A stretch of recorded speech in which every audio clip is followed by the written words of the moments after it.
Rasulillah Muhammad ibn Abdullah wa ala alihi wa sahbihi wa qarabatihi wa zurriyatihi ajma'in wa tabi'at tabi'in wal awliya wa syuhada wa salihin khususan lil imami qutbil maqami sultanil awliya Sayyidi Syekh Abdul Qadir Al-Jilani wa ila ruhi qutbil ahwali Sayyidil Imam Abi Yazid Al-Bustami wa ila ruhi qutbil alawli Sayyidil Imam Abi Hamid Muhammad bin Muhammad Al-Ghazali Sayyidi Syekh Muhammad bin Abdul Karim Salman Al-Madani Sayyidi Syekh Muhammad Arsyad bin Abdullah Al-Banjiri Sayyidi Syekh Muhammad Kashful Anwar bin Ajis Sya'ran khususan ila ruhi Sayyidil Imam Syekh Abdul Wahab Sya'rani Sayyidil Imam Yahya bin Syarraf An-Nawawi Sayyidil Imam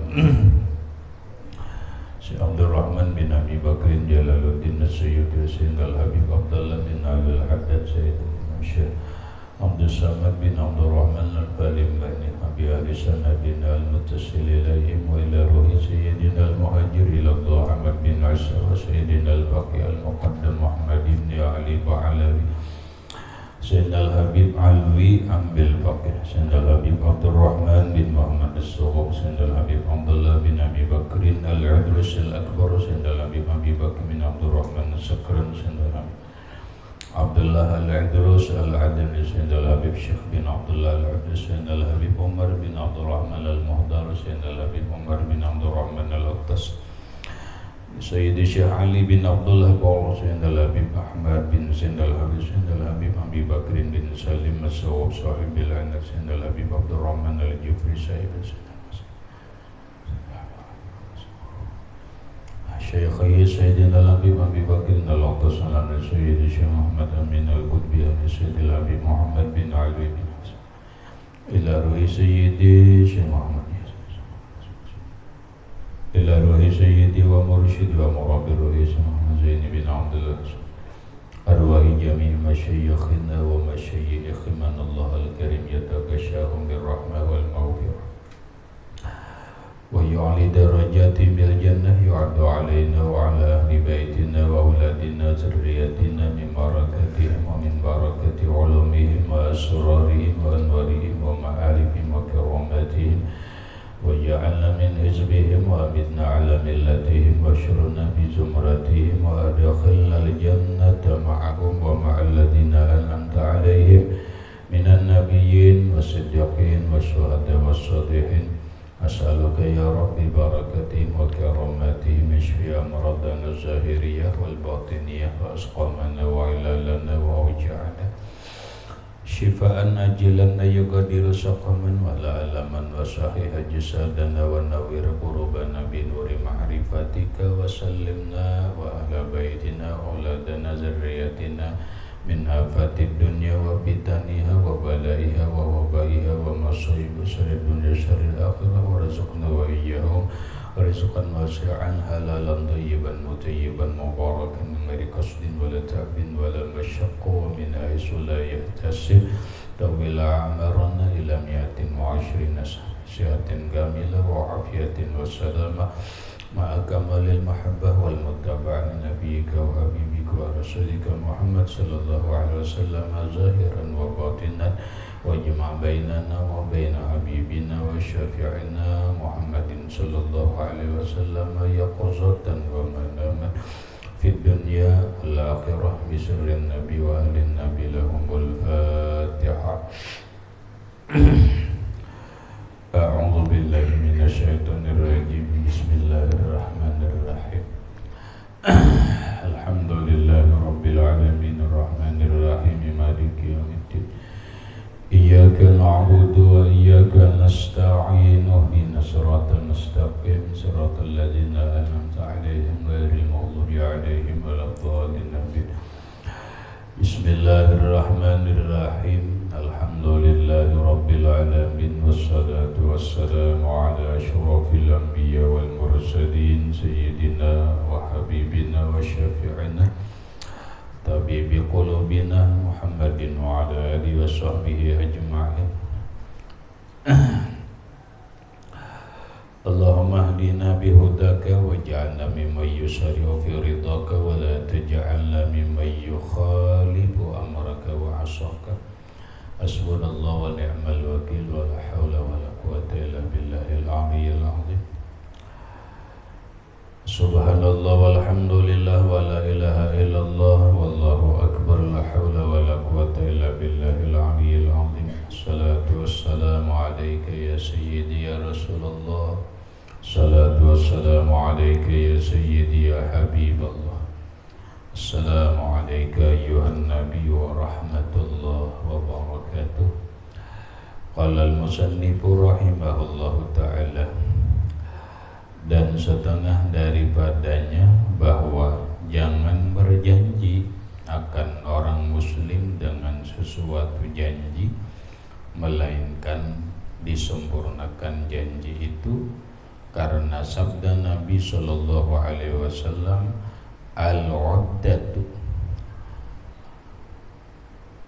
al-uddatu atiyatun, artinya bermula janji itu atiyah, memberi. Maksudnya setengah daripada kewajiban kita kepada orang muslim yang lainnya, jangan sampai memberi janji, baik janji tentang kedudukan, jabatan, ataupun janji pangkat, baik janji kehormatan ataupun janji berupa materi dan pekerjaan. Jangan sampai memberikan janji tersebut kecuali bisa melaksanakan janji itu.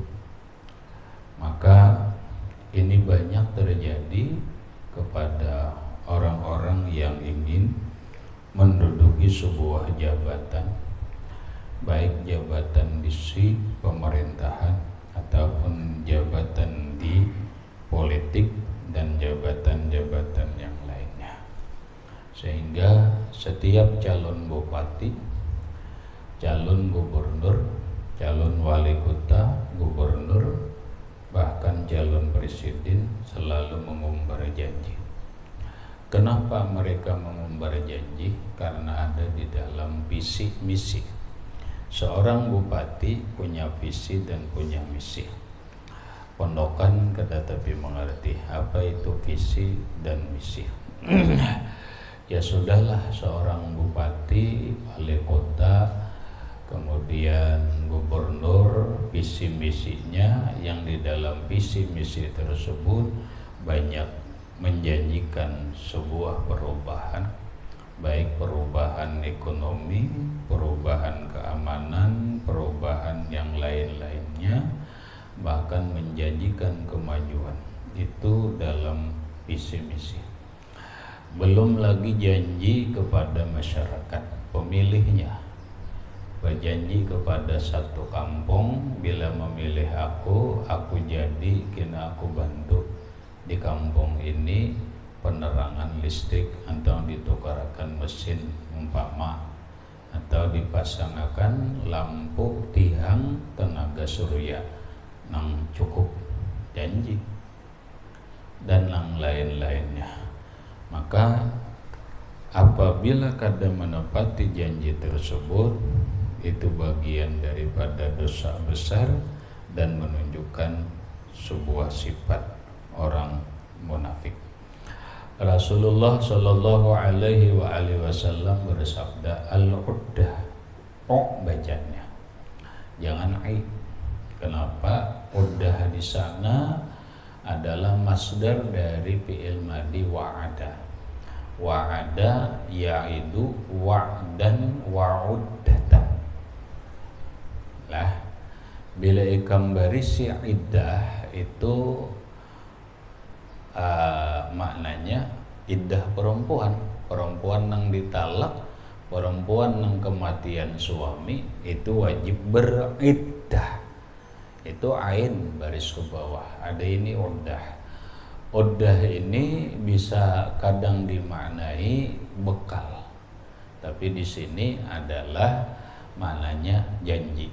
fi'il madinya wa'ada ya'idu wa'dan, wa'uddatan, dibarisi ainnya. Al-uddatu atiyatun, janji itu memberi. Maksudnya apabila kita berjanji, maka berikanlah apa yang dijanjikan. Seorang abah berjanji lawan anak, maka berikanlah janji itu, tunaikanlah janji itu kepada anak. Seorang istri berjanji kepada suaminya, seorang suami berjanji kepada istrinya, maka laksanakanlah janji tersebut. Dan lagi sabda Nabi sallallahu alaihi wasallam, al-uddatu dainun. Dainun, jangan dinun. Bilanya dinun agama, dainun itu hutang. Berjanji itu berhutang. Bahasa kita di kampung, janji adalah hutang. Hutang adalah wajib dibayar.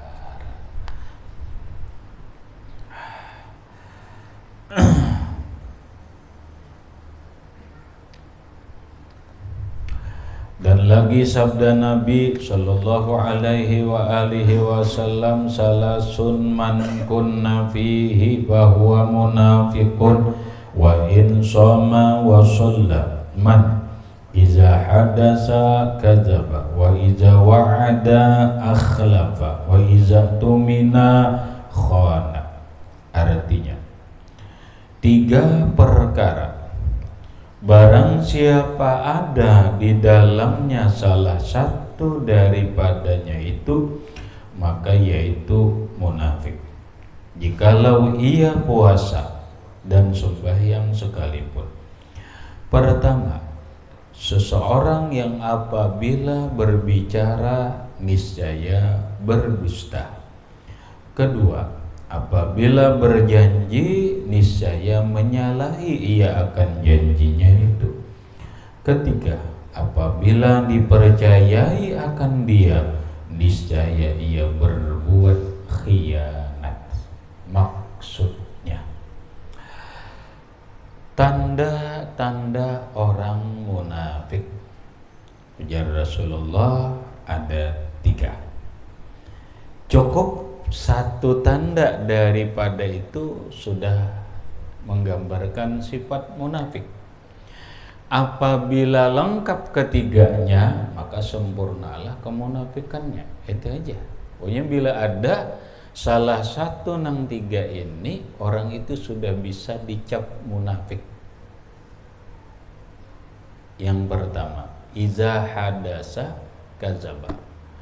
Apabila dia berkata, apabila dia bapandir, berdusta. Pandiran dusta terus.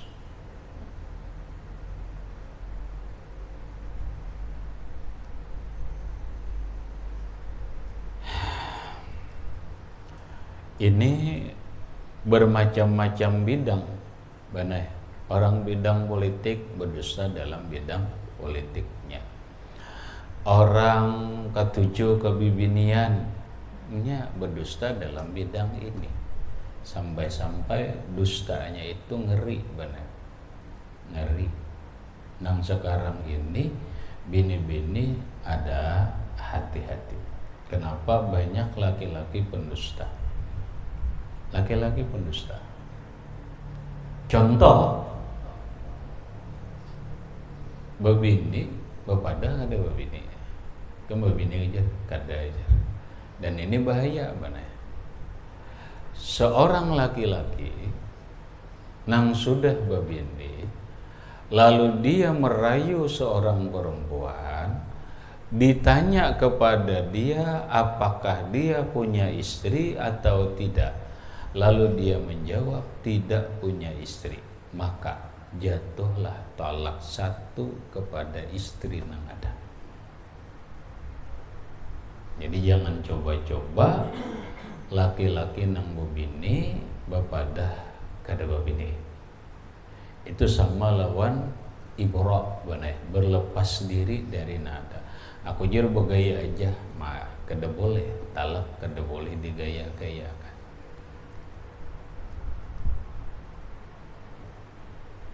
Ada nang bapadah jika ada binilah ada aja tapi turis lawas ditinggalkan ke Mekah dustainya juga. Ada juga ditakoni adalah BIC bini ada tapi lumpuh padahal orangnya sehat aja bener. Lalu mau mengasihani memberi kasihan aku naik bini-bini ditipunya juga pendusta kan pendusta. Ada lagi bini-bini soleh berdusta bahwa inya bebini tapi dipadahakannya sudah bercerai. Asli surat cerainya ada ditambayakannya surat cerainya. Paham Mbak? Anda surat cerainya. Karena ditampayakan surat cerai, maka pengadilan atau kantor AO, panggarannya kantor apa itu? Salah. KOA kah? Kantor KOA hak karena sesuai dengan administrasi. Dikawinilah perempuan itu, bini-bini itu bujang. Setelah kawin sebulan, 2 bulan, 6 bulan ketahuan ternyata laki-laki ini BIC bini. Bahatin apa? Solah ini penipuan ngarannya. Penipuan. Ujarnya kan menipu kada. Aku udah cerai, ini surat cerainya nih. Ternyata solah bini-bini laki-laki itu cerai lawan bini nada pakai surat, embeh itu kawin ilegal. Paham salah? Kawin siri kada bersuratan. Imbah kawin kada bersuratan itu menjadi bini-bini nang bujang, dapatlah bepada sarak lawan bini padahal bini nang pertama nang sarak. Paham salah? Rahmat paham Rahmat. Imbah itunya bebini beranayan nang bebini ini hara ditipunya. Ada juga kamu kejadian itu tuh. Kejadian salah.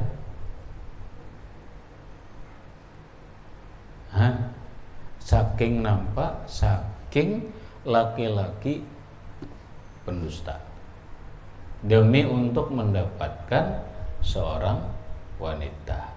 Bini-bini nampaknya hakon memberi kasihan laki-laki. Aku jadi kamu ada bini tapi lumpuh garing gara kau aku ini sudah 5 bulan jadi aku kan makan seorang, memasak seorang jadi mau memberi kasihan bener. Comai-comainya memberi kasihan. Hakon bini-bini pada tahun apa ditipunya. Sudahnya nang mendustai kepada sugih itu sudahnya kepada sugih ja datang bawa mobil benar kena datang bawa mobil percaya banget orangnya mobilnya itu aja soal lain berganti-ganti lamun berganti-ganti perlu dicurigai benar ini mobilnya itu aja sekalinya nampak rentalan 6 bulan benar merintalnya 6 bulan pokok kada gampangan selain 6 bulannya merintal mobilnya angkang-angkang di muka rumah mobilnya jejer 6 bulan merintal paham lah habis tontong kawin sebulan atarai lagi mana mobil aja ditarik orang bibiniannya dapat dah mundur kada kawal lagi maju sakit Allah nah pangarannya zaman munafik.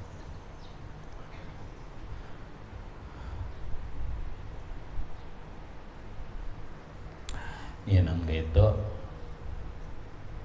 solahnya ujar bini-bini aku mencari laki-laki apa adanya aja napanya apa adanya dirinya aja sudah ini dan itu bukan apa nang ada toh ya apa adanya aja.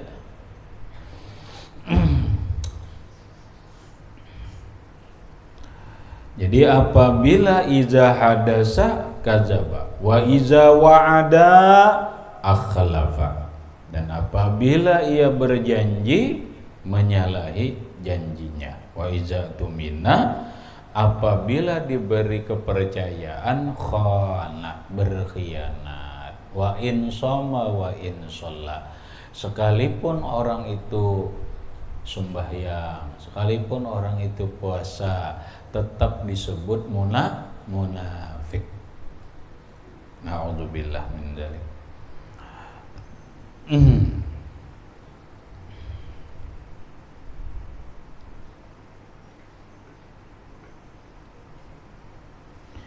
Dan setengah daripadanya bahwa insaf ia akan manusia daripada dirinya, yakni adil ia akan manusia, yakni jangan memperbuat ia kepada manusia itu melainkan dengan barang yang kasih memperbuat kepada dirinya. Kemudian berikutnya,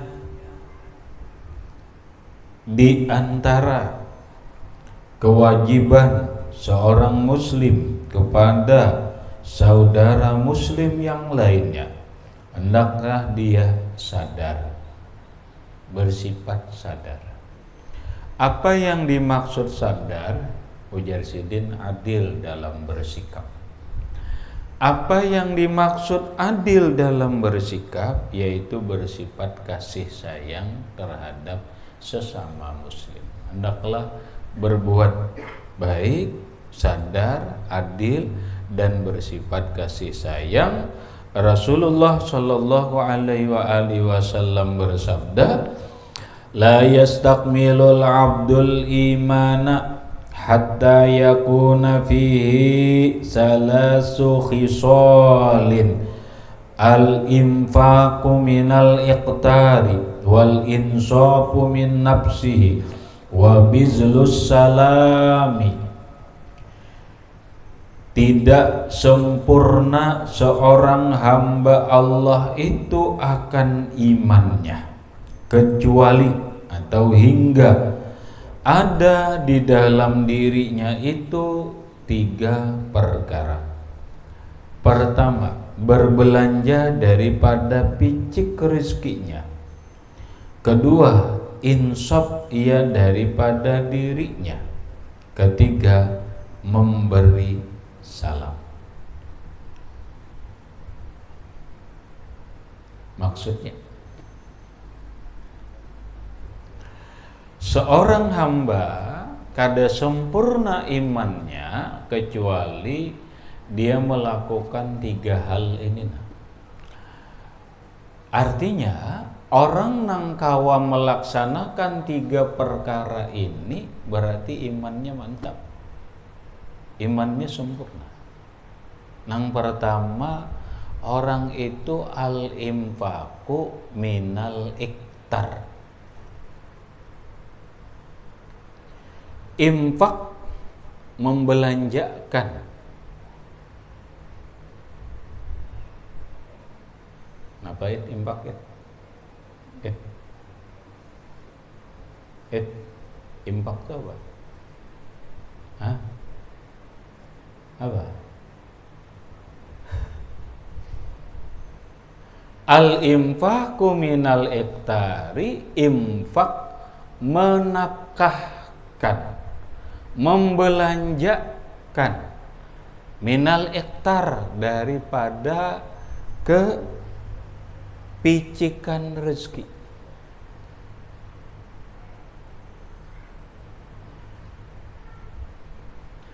Orang, masalah rezeki ini ada 2 macam.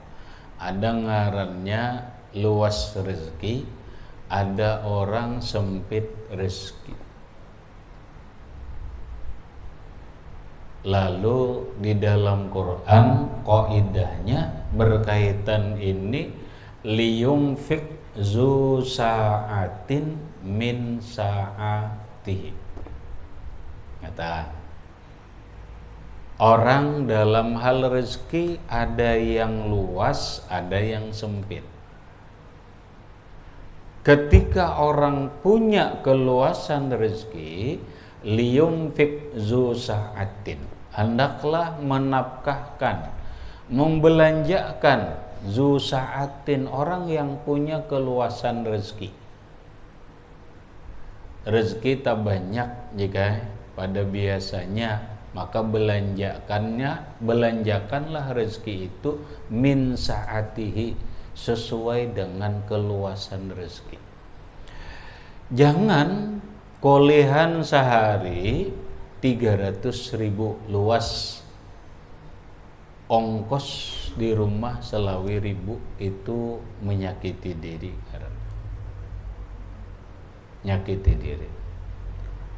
Nafkahkanlah perongkosan, perbelanjaan itu sesuai dengan keluasan rezeki kita.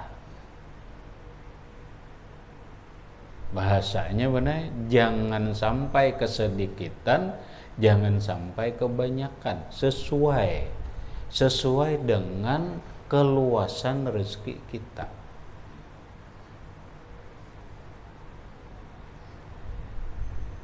Kenapa? Karena ada orang yang luas rezeki tapi impaknya sempit.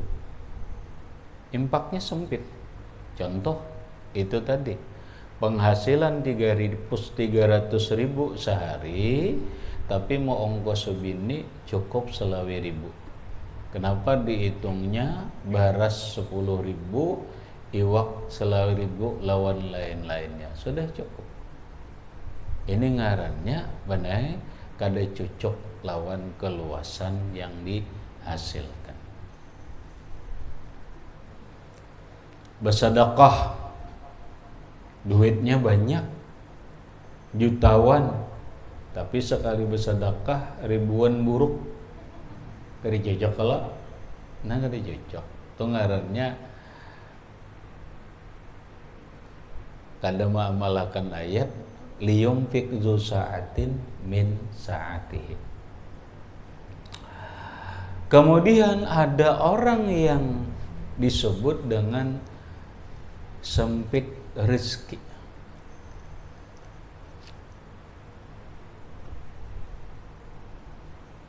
Apabila orang sempit rezeki benar, maka konsekuensinya, bahasa orang ini, akibatnya ada yang disebut dengan dhaikul ma'isyah.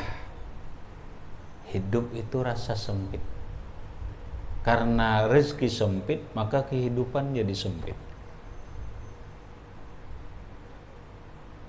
Dan ini banyak melanda masyarakat kita.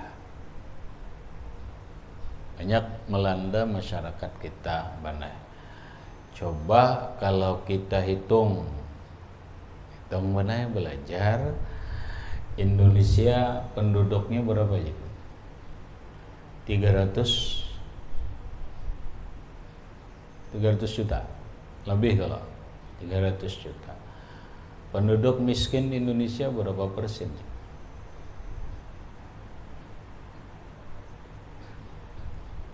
Tahu berapa? Berapa solah?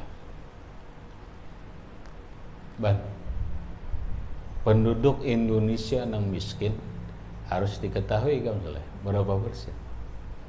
Makanya itu salah satu tolak ukur keberhasilan pemerintah solahai dalam mengentaskan kemiskinan, itu harus punya data yang akurat. Setiap tahun 2021 tadinya kemiskinan di Indonesia mencapai 20%. Kemudian tahun 2022 ternyata hanya 9%. Berarti pemerintah boleh dikatakan sedikit berhasil mengentaskan kemiskinan. Walaupun itu bahasa orang sekarang jika tidak signifikan, karena hanya sekian persen. Tapi sudah lumayan, miskinnya itu menurun. Ya taruhlah Indonesia ada kemungkinan besar, karena sekarang ini yang hidupnya di bawah garis kemiskinan, bukan sederhana, tapi di bawah garis kemiskinan, itu bisa sampai 9-11%. Kalau sampai nanggai itu berapa ban jumlahnya? 300 juta. Kalau 10% aja dari 300 juta berapa ya?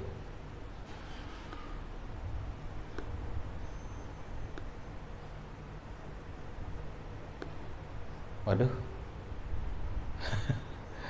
300 juta, 10% dari 300 juta berapa? 30 juta penduduk Indonesia yang miskin. Kalimantan Selatan ini penduduknya berapa, Ban? Kada sampai 5 juta, Ban. Paham? Sampai 5 juta. Sekarang kalau penduduk Indonesia nang jumlah miskinnya 30 juta, kita lihat umat siapa nang miskin itu? Paham salah? Apa umat Islam, apa umat Hindu, apa umat Nasrani, apa umat Buddha? Ternyata umat Islam. Paham salah? Ternyata umat Islam. Oh, kenapa? Ya wajarlah karena penduduknya memang banyak umat Islam. Kalau kita mengacu ke itu. Nang jadi permasalahan, oh ternyata umat Islam banyak miskinnya. Orang di Yaman, Yaman itu negara miskin, bukan negara maju. Pahamlah.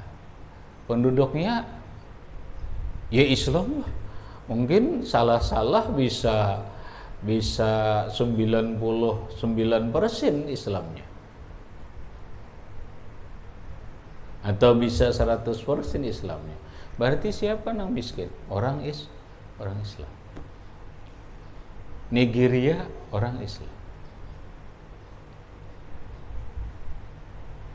India itu negara miskin. Salah. India itu negara miskin. Penduduknya terbanyak adalah Hindu. Islamnya ada di beberapa wilayah, berapa persen Islam di India. Penduduknya miliaran, benar. India miliaran penduduknya. Ya ternyata umat Islam di situ juga kada sugih-sugih juga. Paham salah.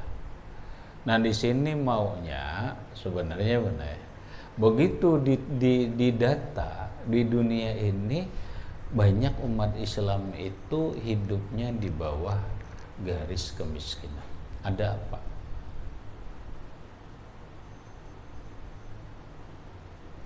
Ada apa?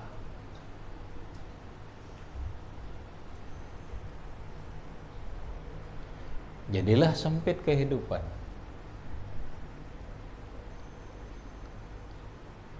Lalu terjadilah di daerah. Kena mengeluhnya kemana, Pak? Mengeluhnya ke Tuan Guru. Pasti ke Tuan Guru mengeluhnya. Kada ke pemerintah. Datang ke Tuan Guru. Ulun Guru, susah hidup. Banyak banget hutang. Ini dan itu. Mesti gitu. Ya Tuan Guru, kayak apa aku hendak menyelesaikan masalahmu, aku juga bermasalah.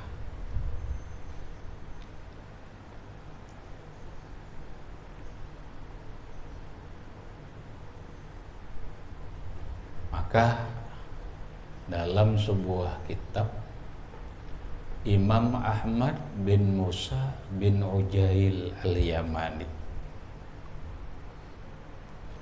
syaka ba'dun nas ilaihi daiqal ma'isyah. Sebagian manusia mengeluh kepada beliau akan kesempitan hidup.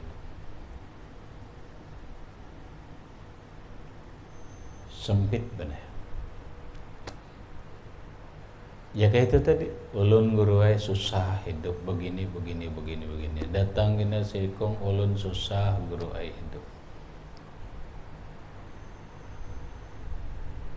Apa sikap Imam Ahmad bin Musa bin Ujail al-Yamani menghadapi hal itu?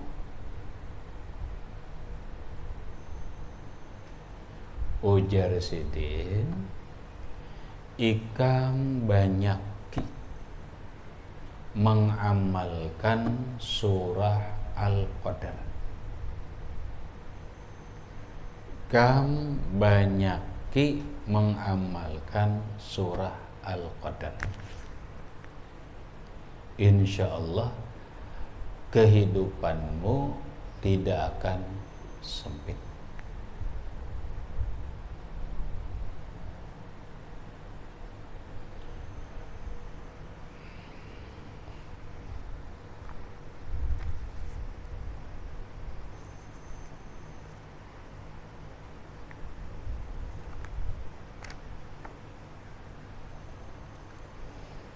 Lalu berapa yang dimaksud banyak tersebut?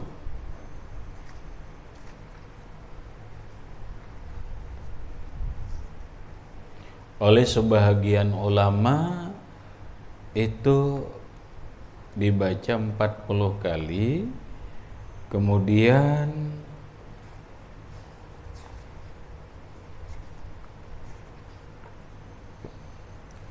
Sabila ambil bang.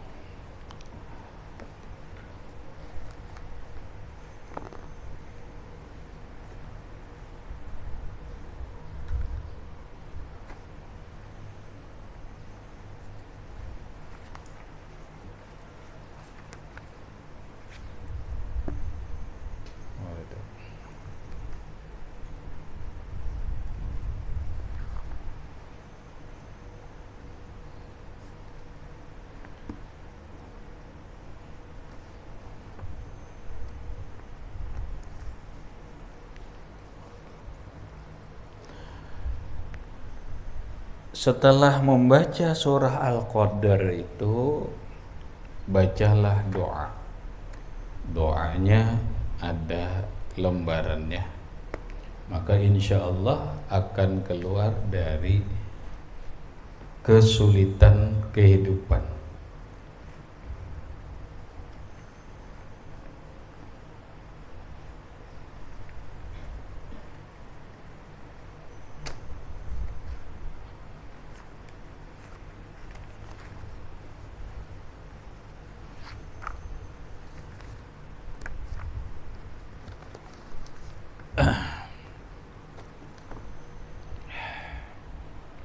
Kena dicari kan, insya Allah.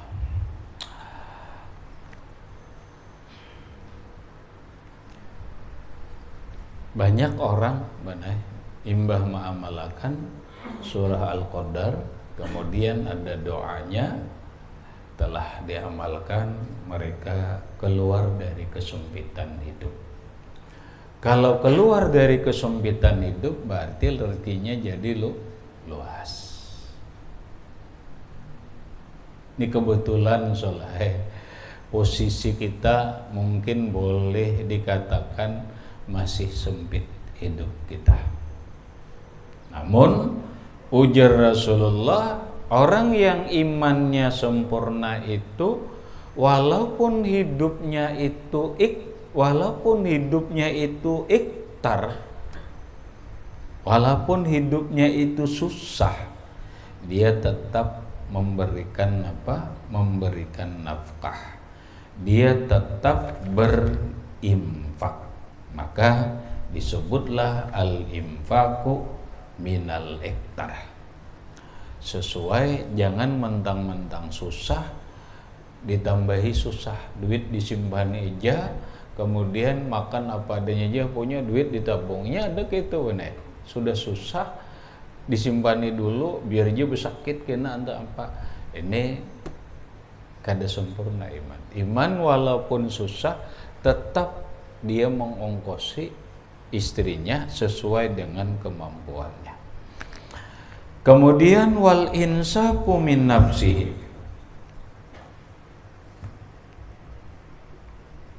Yang kedua adalah insaf min nafsihi. Sadar dari dirinya. Sadar dari dirinya ini yang dimaksud adalah dia sadar bahwa ketika menyakiti orang lain, maka dia pun tidak ingin disakiti orang lain. dia tidak ingin dihina orang lain, maka orang lain pun nangke itu juga kada hakun dihina. Itu sadar akan dirinya.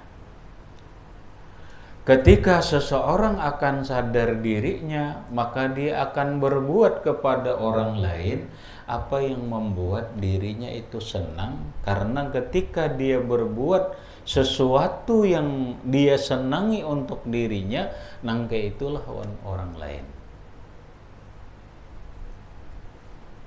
Ketika inya kada hendak dihina orang, maka inya pun kada menghina orang. Ketika inya kada hendak diremehkan oleh orang, maka inya pun kada meremehkan orang, dan seterusnya. Di sini banai ngarannya, kalau bahasa dalam sufi, ini orang yang sudah mantap sadar bahwa dia sudah bisa menanggalkan keegoannya. Kenapa salah? Paling rumit hidup ini adalah menghilangkan keegoan. Paham? Keegoan itu artinya kayak ini nah, bakalahi pasti hendak manang, bahualan pasti hendak menang. Orang harus kalah. Main bola pasti seorang hendak menang. Nangke apa aja hendak seorang terus. Itu ngarannya ikut kita. Ikut kita. Karena keegoan itulah orang lebih cenderung hendak mengalahkan orang, hendak merendahkan orang, hendak menyakiti orang, dan seterusnya. Karena inya keikutnya itu. Inya kada mau kalah dari orang. Inya kada mau di bawah daripada orang. Contoh nang ringan di pondok nang ringan, dan ini jangan sampai ada di pondok kita. Apa? Keego-egoan itu contoh. Aku orang berduit, aku harus pakaianku harap pada nang lain, tapi ku harap pada nang lain, gamisku harap pada nang lain, kopiahku harap pada nang lain, makananku harap pada nang lain, sepeda motorku harap pada nang lain. Itu ngarannya ego. Kalau ini ada 10 orang, maka nang lain bisa terpengaruh. Aku tersinggung dejar. Ya ada. Keegoannya bangkit benar. Aku tersinggung. Maka dia pun hendak menuruti. Nah, nuruti. Boleh ke rumah, ma, tukarakan sepeda motor. Ma, jamana nang ujar umahnya nang ada itu bagus saja. Sudah sepeda motor nampak, sepeda motor apa ngarannya,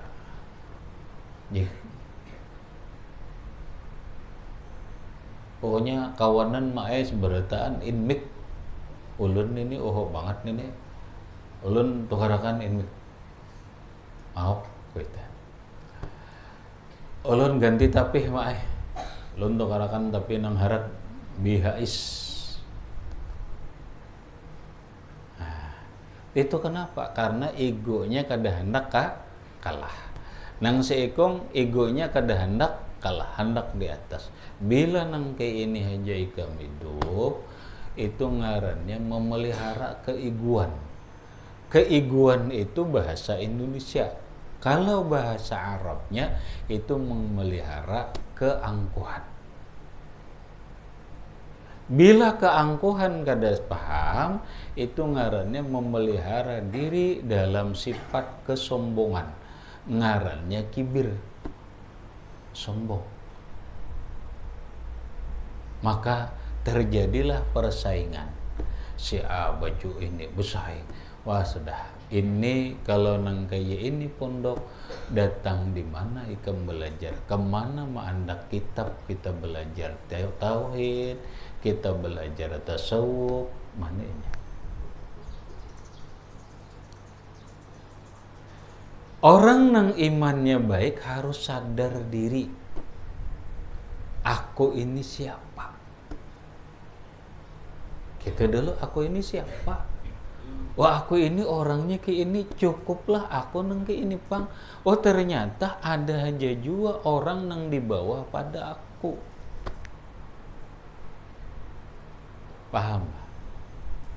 Ini hati-hati, benar. Hati-hati, karena sebagian ada nang kini, Bang. Ada nang kini kan. Kehidupan nengaran manusia, kehidupan nang kini jangan sampai ada di pondok bersaing pakaian, bersaing kendaraan, bersaing bibinian, bersaing ini dan itu, jangan ada. Jangan ada. Kenapa? Itu keiguan ngarannya. Keiguan. Bahasa dalam Indonesia.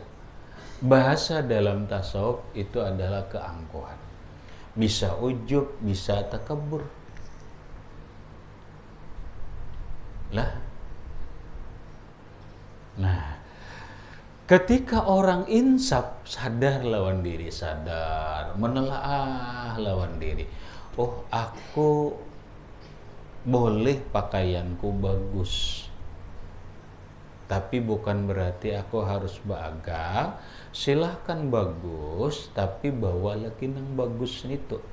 Kenapa? Ketika aku nyaman, maka orang lain pun akan nyaman.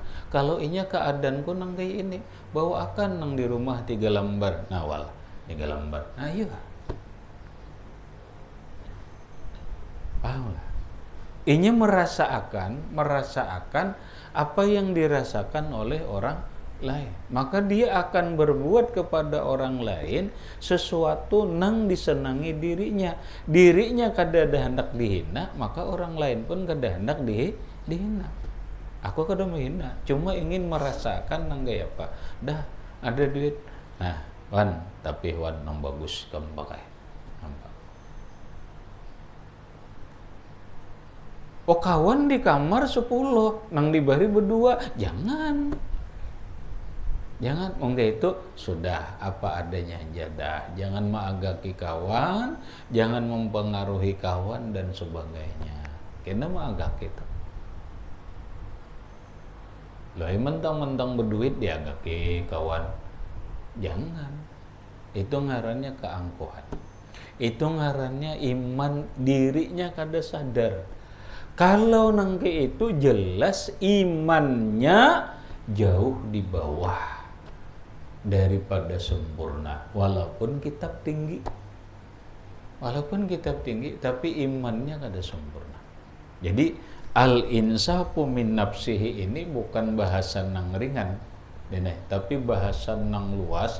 Itu bahasa ringan aja, Dene. Nang contohan tuh bahasa ringan, bukan bahasa nang lebih detail lagi kepada kehidupan nang lebih luas. Pahamlah. Orang harus sadar. Harus sadar. Apa coba, Ban? Kayak ini aja nah lah. Orang yang hendak merusak negara itu sadar dirilah.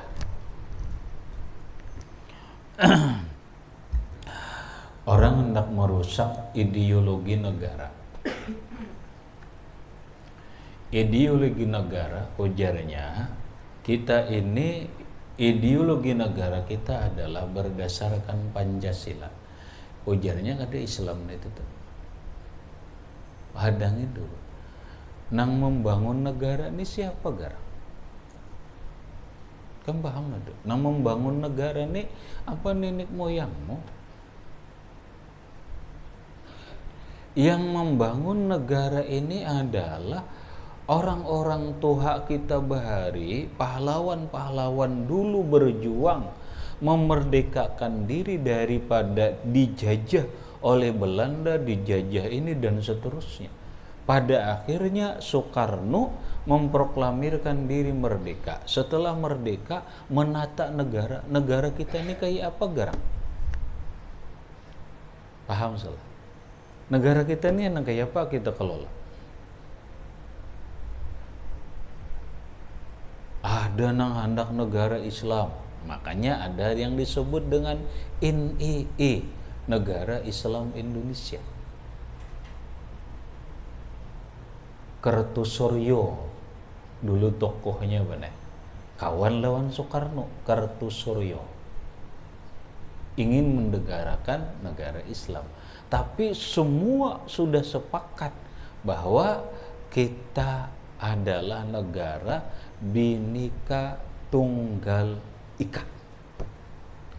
Berbeda-beda tetapi tetap satu juga.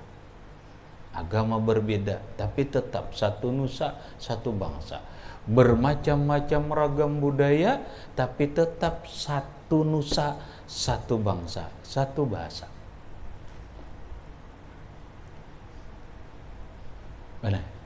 Nah, pada akhirnya setiap negara itu harus punya ideologi ngarannya. Apa ideologi kita? Dirumus, maka lahirlah Pancasila. Disepakatilah Pancasila. Maka negara kita ini ngarannya negara Misakon Golizan. Sebuah negara yang berdasarkan ada sebuah ikatan perjanjian bahwa negara kita ini dibangun dengan Bhinneka Tunggal Ika dengan falsafah Pancasila. Dikira nyaman. Setelah Indonesia ini nyaman sekian puluh tahun, kada kaca banyak nah hendak merubah. Kok kenapa ban sudah rumahnya nyaman, damai, tentram apa hendak ada nang hendak meruntuh, paham lah kamu?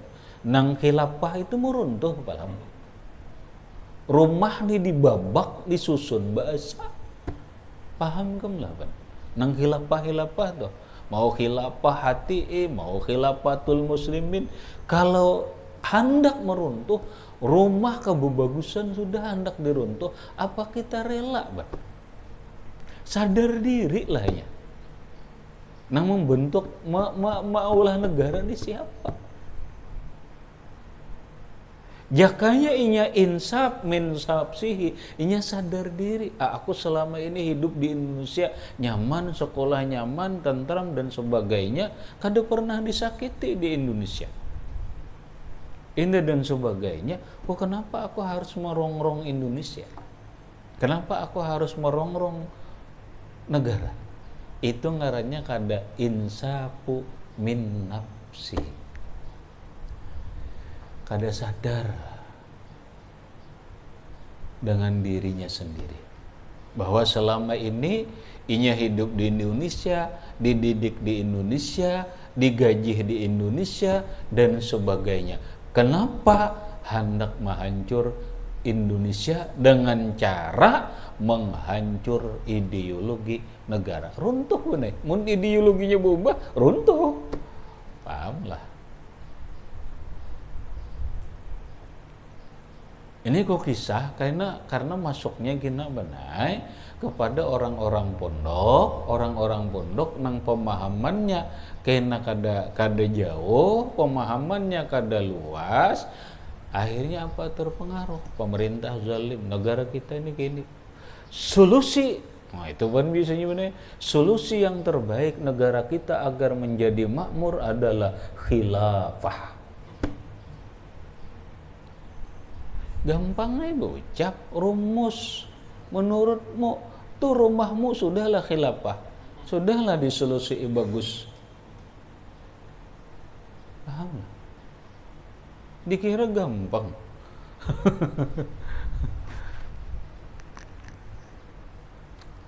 Makanya ajak kajian dulu benar, ngarannya kajian kebangsaan dan kenegaraan dulu benar.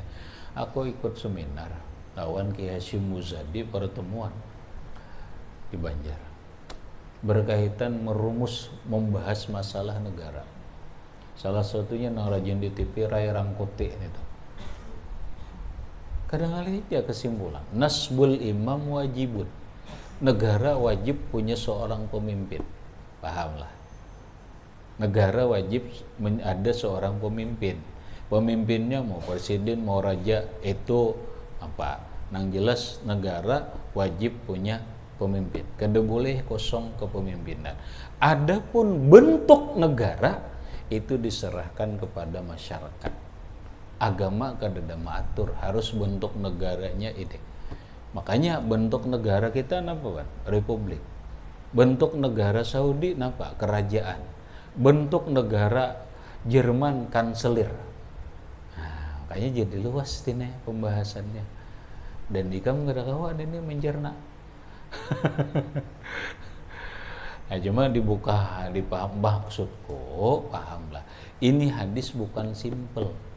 Al-insafu min nafsihi, sadar tentang dirinya dan lingkungan dan sebagainya, itu adalah kesempurnaan iman.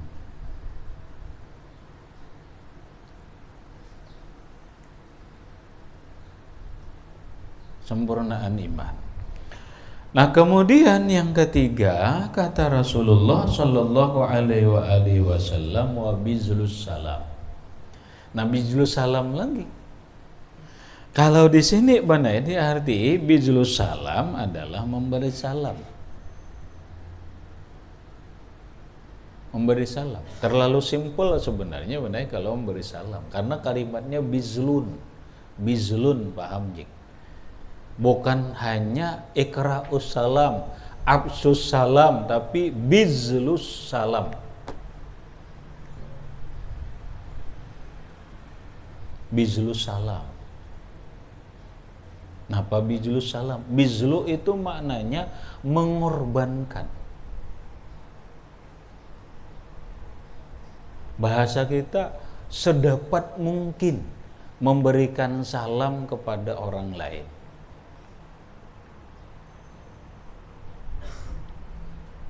Beri lawan orang lain salam. Kada sekedar hanya memberi salam, beri salam. Ini bizlus salam.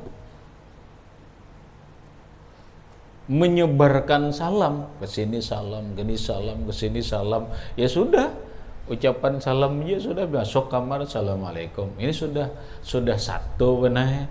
Belum lagi kena penjelasan yang lain. Sudah, kita teruskan dulu.